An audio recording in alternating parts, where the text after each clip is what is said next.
Okay guys, so we're back with the second installment of 3-gun stage planning. This is again from the April 24th 3-gun match at LCSA in Brighton. And we're going to hop into stage 2 here in a second. This was the first stage of the day for me, and I did forget to hit record on my camera before I started my stage, so I just have some footage of some of the other shooters to roll in here as we talk about the stage plan.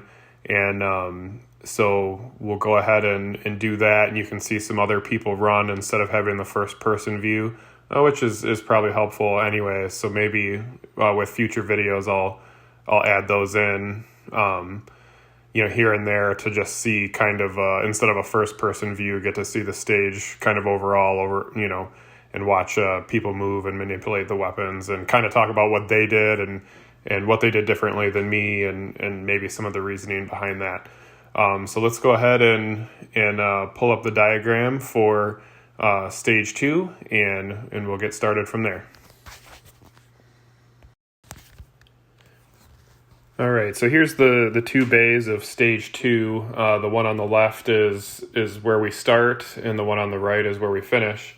So just kind of, again, as I approach a new stage after the stage brief, I try and take the information from the RO to start my plan.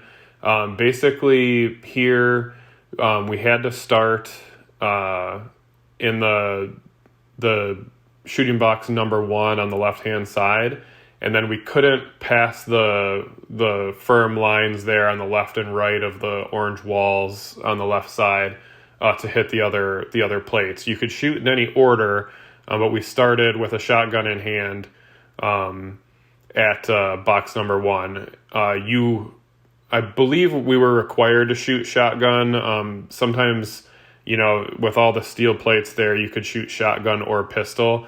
But I believe they wanted everyone to take that center plate rack with the shotgun. So that was how we started. And so then when we moved to the right-hand side, you can see the 2 shooting boxes at the bottom with a center paper target. And then the 2 triangle boxes that were sitting behind a fence that you had to shoot the forward targets, the targets along the back had to be shot from those triangle boxes. And so we had kind of specific shooting boxes on this stage. And so you kind of knew what you had to do. And then you were pretty much required in Bay 2 to shoot pistol because you had already used your shotgun in the first bay. And since we don't allow loaded weapons to cross between bays, pistol was really the only option for Bay 2. So we'll go ahead and zoom in on Bay 1 and start there. And it's pretty straightforward, so this one's going to go pretty fast. All right, so we're looking at a close-up here of Bay 1, and we're starting from shooting box 1 with a shotgun, and it is also good to note that the dump box for the shotgun was there in box 1. So to leave this bay to go to the second part of the stage, you had to dump your shotgun there in the middle at box 1. So you could shoot these 3 shooting positions in any order. Most people elected, as did I, to shoot the center plates. So that was a inline plate rack where the targets get smaller as they get farther away. And most people elected to, on the start buzzer, go ahead and shoot that, and then go to either side and finish up the 3 targets on each side before dumping the shotgun and moving to the next bay. The faster times on the start buzzer went to box 3 to the right, shot those 3 plates, came back, shot the middle, and then went to the left side, box 2, and shot those 3 plates.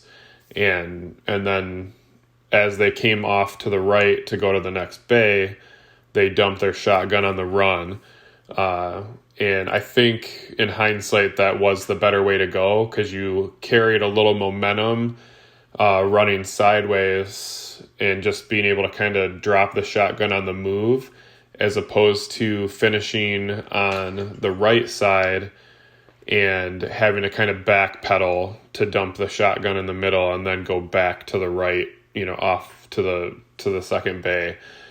So the way I shot it was I decided to shoot the middle first, because I didn't want to, this being my first stage of the day, I didn't want to end up missing a reload and having to start that plate rack and then reload in the middle of it. So we start with 9 rounds in the shotgun, and then that plate rack was six targets.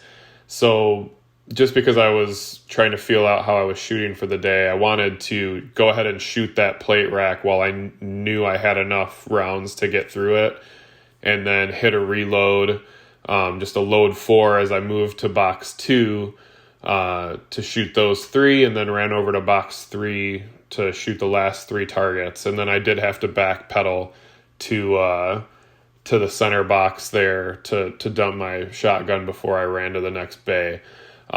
So you could go either way with shooting the middle first or running directly to one of the sides.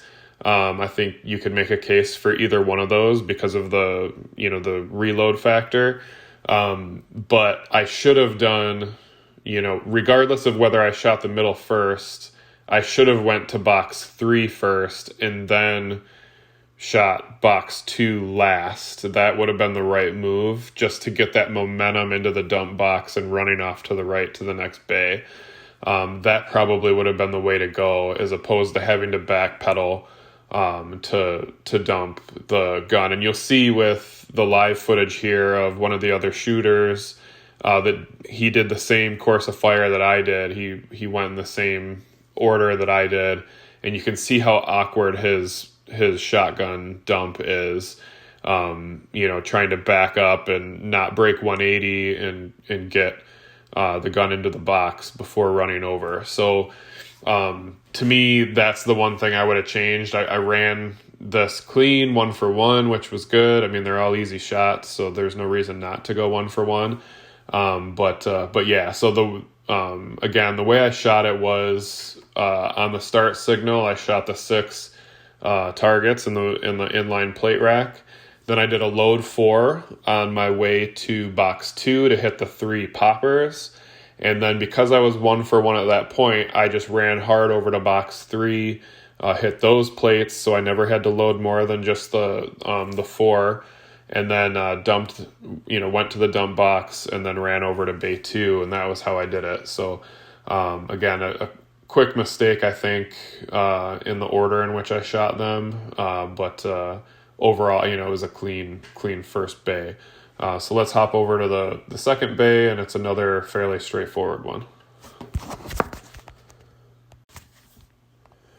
Okay, so looking here at the second bay of stage 2, and there's really only one way to go through this. There was a couple little differences that people used. The 2 tough targets in this bay were the poppers hiding in the rear behind the drums. And then the fact that boxes 3 and 4 were so small, you had to really make sure you didn't step out of the box and take a shot and get a penalty. But you really had to lean hard out to the sides. So to hit the popper on the left, you had to hang out really far to the right in box 3, and then box 4 out to the left to hit the right-hand popper. So those were the tougher shots. And then the other thing is, with all the targets here, there was a reload for most people to get through this. Even if you went 1 for 1, I think there's over 20 rounds in this needed to shoot all the paper twice. So you did have to do a reload somewhere. So most people chose to go about this the same way, which was you're running in from the left with a holstered pistol, and to stop directly at box 1 and engage the steel on the left and the center target I chose to shoot the paper first and then turn, just, so I could kind of shoot that paper target as I was settling my feet because it was really close. And then I got that out of the way while I was settling into the box, and then took the 3 plates on the left. And then to move from box 1 to box 2 and hit those 3 targets, steel plates on the far right.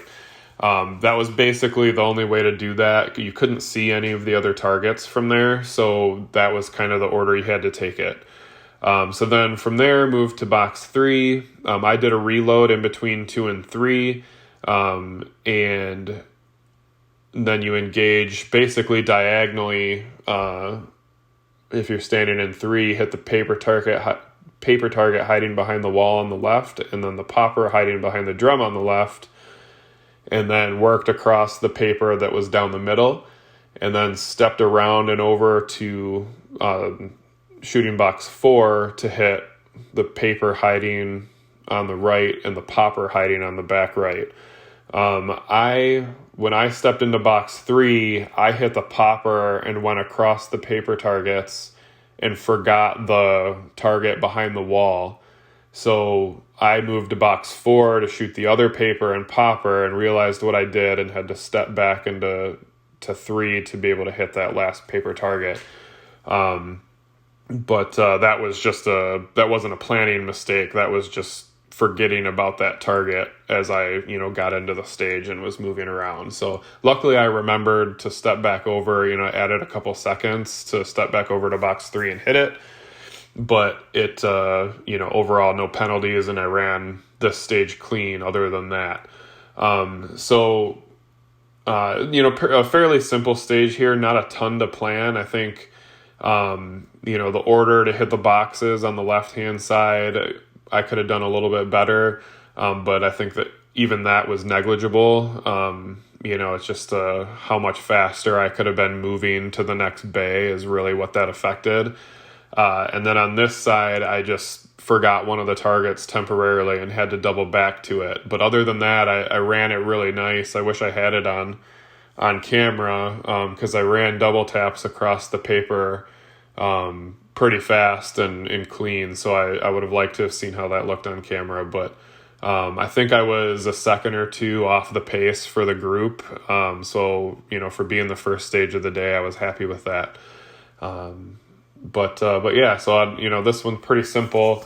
But I think there's a little bit more technical stuff in the next couple of stages. So in the next videos, you'll get to see that.